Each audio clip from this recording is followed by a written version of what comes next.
they say is a local school's inordinate emphasis on teaching the beliefs of Islam, while at the same time suppressing any expression of Christianity. Students in a Chatham Middle School social studies class were shown a cartoon video describing the 5 pillars of Islam, the religion's core practices. The video included such statements as, quote, "There is no God but Allah, and Muhammad is his messenger," and it ends with a non-Muslim accompanying a Muslim friend to a mosque to pray. Well, parents Libby Hilsenrather and Nancy Gayer say the video doesn't just explain Islam, it promotes it, and they join us now. Thanks so much for joining us. So, Libby, describe, if you would, why you think this instruction crosses the line from simply teaching about a religion to promoting it. Well, thanks for having us, Tucker. I think it crosses the line because it teaches one religion and not all others. It's in a world culture and geography course, and no other religion is taught. And to me, that's not education, because in order to educate, you need to teach all. And I also feel that if you're going to teach it to that degree, you're teaching the tenets or the doctrines of a religion. So our question was, okay, then if you're going to do that in the public school, would you also be comfortable teaching the doctrines of Christianity, for example? Well, sure. Yeah. To say, would you be comfortable in a public school to say, Jesus is the way, the truth, and the life, and no one comes to him, but comes to God but through me? And I don't know that the school would say that. Well, I mean, and that's kind of the question. I mean, I personally think it's worth learning what the great world religions are about. But Nancy, if you asked your child's teacher to say, well, you know, teach them the Nicene Creed or the Catechism, what kind of response would you get?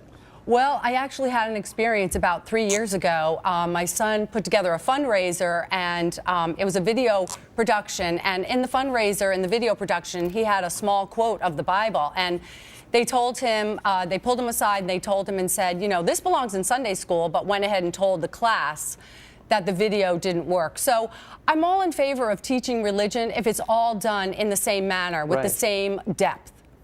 Well, I think that's a fair request for any parent or any citizen. So, I mean, Libby, I've seen stories like this before, and they follow a pretty familiar course. Parent sees something like this, parent complains, parent gets denounced as Islamophobe or racist. Has that happened to you, either of you? Oh, both of us, to a great extent. We were labeled as bigots immediately following the Board of Ed meeting in an op-ed. And then all over Facebook with people who knew us or didn't know us, xenophobic, Islamophobes. I mean, it went as far as the KKK, which I don't know what that has to do with this, but.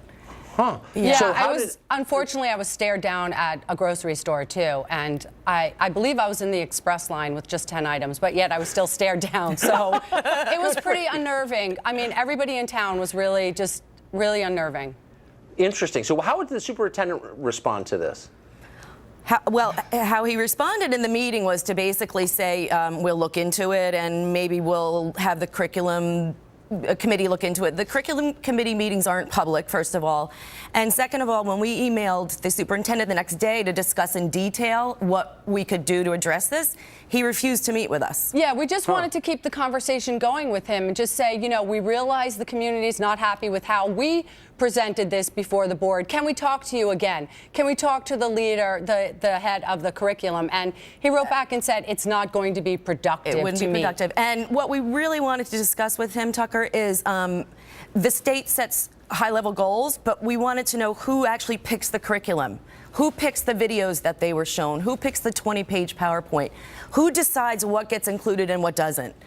And you can't get an answer. I can promise you this without knowing any details, but I'd bet you lunch that interest groups are involved in the vetting of those materials. I would like lunch. I can promise you that. I would like lunch. But basically, the superintendent said to you, I don't care about your opinion. I'm not interested in hearing from you, and blew you off. Well, he said it wouldn't be productive and we should continue to come to the Board of Education meetings and express our opinions and concerns in the public. The issue with that is you're only given a short time to speak, and it's usually, you can't get into that level of detail. And sometimes it's after the fact.